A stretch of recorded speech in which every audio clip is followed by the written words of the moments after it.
ತುಮಕೂರು ಲೋಕ ಟಿಕೆಟ್ಗಾಗಿ ಬಿಜೆಪಿಯಲ್ಲಿ ಕಿತ್ತಾಟ ಶುರುವಾಗಿದ್ರೆ ಇತ್ತ ಕಾಂಗ್ರೆಸ್ನಲ್ಲಿ ಅಭ್ಯರ್ಥಿ ಪರ ಅಬ್ಬರದ ಪ್ರಚಾರ ಶುರುವಾಗಿದೆ. ನೋಡಿ, ಬಿಜೆಪಿ ಕಿತ್ತಾಡ್ತಾನೆ ಇದ್ದಾರೆ. ಸೋಮಣ್ಣಗೆ ಅಲ್ಲಿ ಗೇರಾವ್ ಹಾಕೋದು, ಗೋ ಬ್ಯಾಕ್ ಅನ್ನೋದು ಇದೆಲ್ಲ ನಡೀತಾ ಇದೆ. ಅವ್ರಿಗೆ ಟಿಕೆಟ್ ಕನ್ಫರ್ಮ್ ಆಗ್ತಾ ಇದೆ, ಅದಿನ್ನೂ ಜಾಸ್ತಿ ಆಗ್ಬೋದು. ಏನು ಕಾಂಗ್ರೆಸ್ನವರು ಇದನ್ನೇ ಎನ್ಕ್ಯಾಶ್ ಮಾಡ್ಕೊಳ್ತಿದ್ದಾರೆ. ಇಲ್ಲಿ ಬಿಜೆಪಿಲಿ ಮಾಧುಸ್ವಾಮಿನ, ಸೋಮಣ್ಣನ ಅನ್ನುವಂಥ ಗೊಂದಲನೇ ಬಗೆಹರಿದಿಲ್ಲ ಇವರಿಗೆ. ಇತ್ತ ಬಿಜೆಪಿ ಪರಿಸ್ಥಿತಿಯನ್ನು ಅವಕಾಶವಾಗಿ ಬಳಸಿಕೊಂಡಿದೆ ಕಾಂಗ್ರೆಸ್.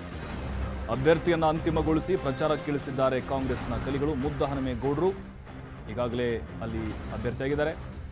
KN ರಾಜಣ್ಣ ಸ್ವಕ್ಷೇತ್ರದಿಂದಲೇ ಆರಂಭ ಆಗಿದೆ. ಈಗ ಲಕ್ಷ್ಮೀ ನರಸಿಂಹಸ್ವಾಮಿ ದೇವಸ್ಥಾನಕ್ಕೆ ವಿಶೇಷ ಪೂಜೆಯನ್ನು ಸಲ್ಲಿಸಿದ್ದಾರೆ, ಪ್ರಚಾರ ಆರಂಭ ಮಾಡಿದ್ದಾರೆ. ಮುದ್ದಹನುಮೇಗೌಡರಿಗೆ ಸಹಕಾರ ಸಚಿವ KN ರಾಜಣ್ಣ ಸಾಥ್ ಕೊಟ್ಟಿದ್ದಾರೆ. ನೋಡಿ, ಬಿಜೆಪಿಯಲ್ಲಿ ಇನ್ನೂ ಟಿಕೆಟ್ ಗೊಂದಲನೇ ಬಗೆಹರಿದಿಲ್ಲ.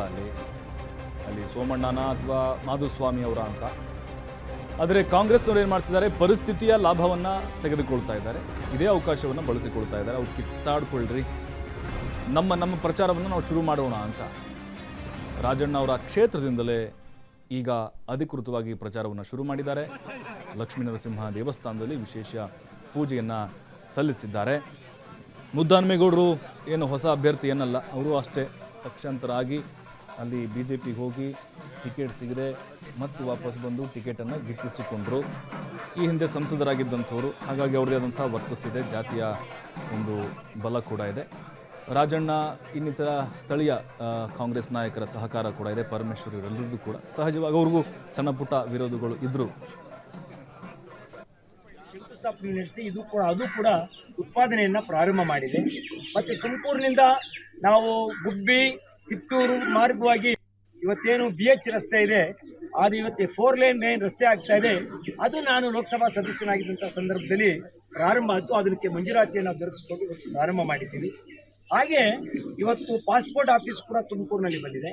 ಅದು ಕೂಡ ನಾನು ಲೋಕಸಭಾ ಸದಸ್ಯನಾಗಿದ್ದಂಥ ಸಂದರ್ಭದಲ್ಲಿ ಅದು ಬಂತು. ತುಮಕೂರು ಸ್ಮಾರ್ಟ್ ಸಿಟಿ ಕೆಲಸ ನಡೀತಾ ಇದೆ ಇವತ್ತು ತುಮಕೂರಿನಲ್ಲಿ. ಹೀಗೆ ಹಲವಾರು ಯೋಜನೆಗಳ ಜೊತೆಗೆ ಸುಮಾರು ಗ್ರಾಮಗಳಲ್ಲಿ ಲೋಕಸಭಾ ಸದಸ್ಯರ ಅನುದಾನದಲ್ಲಿ ನಾವು ಶುದ್ಧ ಕುಡಿಯುವ ನೀರಿನ ಘಟಕಗಳನ್ನು ಕೂಡ ಮಾಡ್ತಾ ಇದ್ದೀವಿ. ಹಾಗಾಗಿ ನಾನು 5 ವರ್ಷಗಳ ಕಾಲ, ಇವತ್ತು ನಿಮ್ಗೆ ಸಣ್ಣ ಉದಾಹರಣೆ ಹೇಳಬೇಕು ಅಂದರೆ, ನಮ್ಮ ಮಧುಗಿರಿನಲ್ಲಿ ನಾನು ಲೋಕಸಭಾ ಸದಸ್ಯ ಅಧಿವೇಶನ ನಡೆಯುತ್ತ ಸಂದರ್ಭದಲ್ಲಿ ಒಂದು ಕರಡಿ ಕಚ್ಚಿ ಸತ್ತೋಗ್ಬಿಡ್ತಾರೆ. ಆ ವಿಚಾರವನ್ನು ತತ್ಕ್ಷಣ ನಾನು ಲೋಕಸಭೆಯಲ್ಲಿ ಪ್ರಸ್ತಾಪ ಮಾಡಿ, ಪ್ರಾಣಿಗಳು ಕಾಡಿನಿಂದ ನಾಡಿಗೆ ಬರ್ತಾ ಇರ್ತಕ್ಕಂಥದಕ್ಕೆ ಕಾರಣ ಏನಿತ್ತು ಕಂಡುಹಿಡಿಯಬೇಕು. ಕೇಂದ್ರ ಸರ್ಕಾರ ಎಚ್ಚರ ವಹಿಸಿ ಪ್ರಾಣಿಗಳು ಕಾಡಿನಲ್ಲೇ ರಂಗಿ ಮಾಡ್ಕೋಬೇಕು, ನಾಡಿನಲ್ಲಿ ಯಾವುದೇ ರೀತಿ ಕಡೆ ತೊಂದರೆ ಆಗಬಾರ್ದು. ಮತ್ತು ಈ ರೀತಿ ಕಾಡು ಪ್ರಾಣಿಗಳ ದಾಳಿಗೆ ತುತ್ತಾದಂಥ ಸಂದರ್ಭದಲ್ಲಿ ಅವರ ತಕ್ಷಣ ಕೇಂದ್ರ ಸರ್ಕಾರನೂ ಕೂಡ ಅವರ ನೆರವಿಗೆ ಬರಬೇಕು ಅಂತ ವಿಚಾರವನ್ನು ನಾನು ಪ್ರಸ್ತಾಪ ಮಾಡಿದೆ. ಮುಂದಿನ ಸಲನೂ ಕೂಡ ನಾವು 5 ವರ್ಷಗಳ ಕಾಲ ಈ ಜಿಲ್ಲೆಯ ಜನಸೇವೆ ಮಾಡ್ತಕ್ಕಂಥದ್ದು ಮತ್ತು ಈ ವಿಶೇಷವಾಗಿ ಮಧುಗಿರಿ ತಾಲೂಕಿಗೆ ಹೆಚ್ಚು ನಾನು ಇನ್ನೂ ಕೂಡ ಅವರ ಜೊತೆಯಲ್ಲಿ ಕೈ ಜೋಡಿಸಿ ಇನ್ನೂ ಹೆಚ್ಚು ರೀತಿಯಲ್ಲಿ ಅಭಿವೃದ್ಧಿಗೆ ನಾನು ಕೂಡ ಅವರ ಜೊತೆಯಲ್ಲಿ ಕೈ ಜೋಡಿಸ್ತೀನಿ ಅಂತ ನಮ್ಮ ಮಾತು ಹೇಳ್ತಾ, ಮತ್ತೊಮ್ಮೆ ತಮ್ಮ ಎಲ್ಲ ಇವತ್ತು ಮಧುಗಿರಿ ತಾಲೂಕಿನ ಮೂಲೆ ಮೂಲೆಯಿಂದ ನಮ್ಮ ನಾಯಕರುಗಳೆಲ್ಲ ಕೂಡ ಬಂದಿದ್ದಾರೆ.